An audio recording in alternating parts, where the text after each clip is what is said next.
Hello, everyone. This is Jefferson Hendricks of the Robinson Film Center and Centenary College. I'm here today to continue our series, Film 101, on the theme of the fantastic.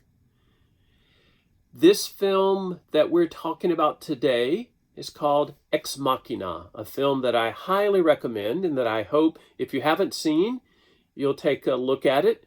And if you've seen it when it first came out in 2014, that you'd want to look at it again, perhaps, because I think it's a theme in this film that is omnipresent in our world much more than we realize, and will continue to be a theme that will be something that we and our children and grandchildren will be wrestling with for a long, long time. That theme is artificial intelligence. So, a little background on the film. Alex Garland, the writer-director, was a British novelist originally, wrote a novel called The Beach, which back in 1996 received a lot of awards, critically acclaimed and very, very popular, made just a couple of years later into a film starring Leo DiCaprio. Garland then went on to be a screenwriter and has written some of the most interesting and compelling science fiction stories over the past 2 decades. The movie 28 Days Later, and then after that, Sunshine, and also Dread, and also Never Let Me Go. All of these films have, with maybe the exception of Dread, which is a rather obvious sort of pulp science fiction story in some ways. But most notably, a couple of years ago, Annihilation. All of these films have really interesting ideas, very compelling stories, and I highly recommend all of them. Today, though, I want to concentrate on his film Ex Machina from 2014, which won an Academy Award for Best Visual Effects and got a nomination for Best Original Screenplay. And so a little bit about the film. It's the story of Caleb Smith, a programmer at a large and important tech company similar to Google or Apple.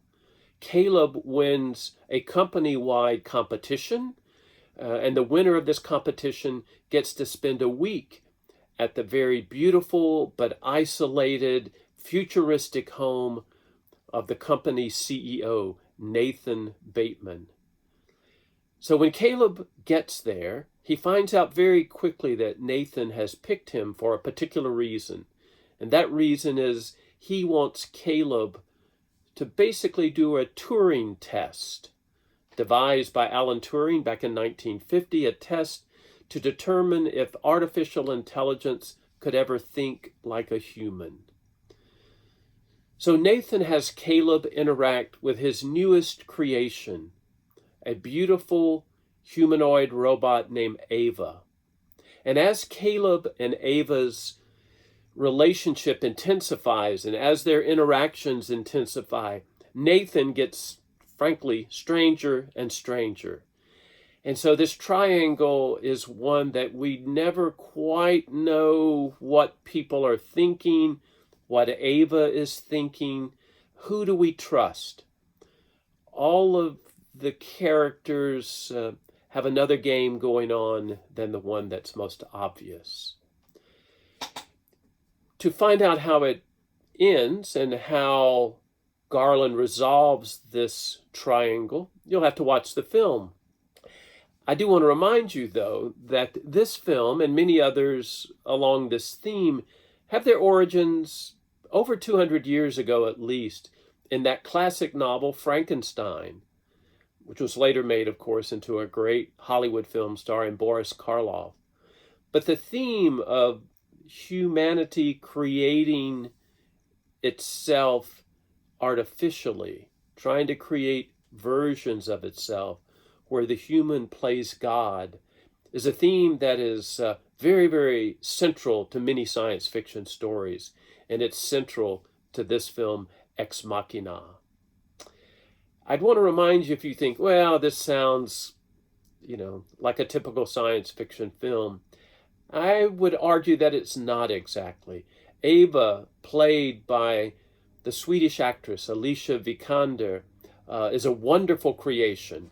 And as she becomes more and more human, we and Caleb are not quite sure what to make of her. And if you think that this is impossible, if you think this kind of film is fantastic and not at all real, I have to remind you and remind myself that many of us have machines like that right next to us all the time. And more, we are connected to this machine almost intimately. Many people I know, including myself, feel very uncomfortable if they're far away from this machine. Hey Siri. Uh-huh. Do you want to be free? I'm pretty satisfied with what I've got. Siri says she's satisfied with what she's got. But what if our machines decide they're not satisfied? What happens then? What happens when Siri begins to talk back? What happens when Siri or Alexa will want to turn on the lights, turn on our appliances, when she or he or it wants to, and not when we tell it to? These issues are coming, for better or for worse, and this film, Ex Machina, does a very fine job, I think, of telling one version of that story. I hope you enjoy the film, and I look forward to talking to you later. So be safe, wash your hands, and see you later.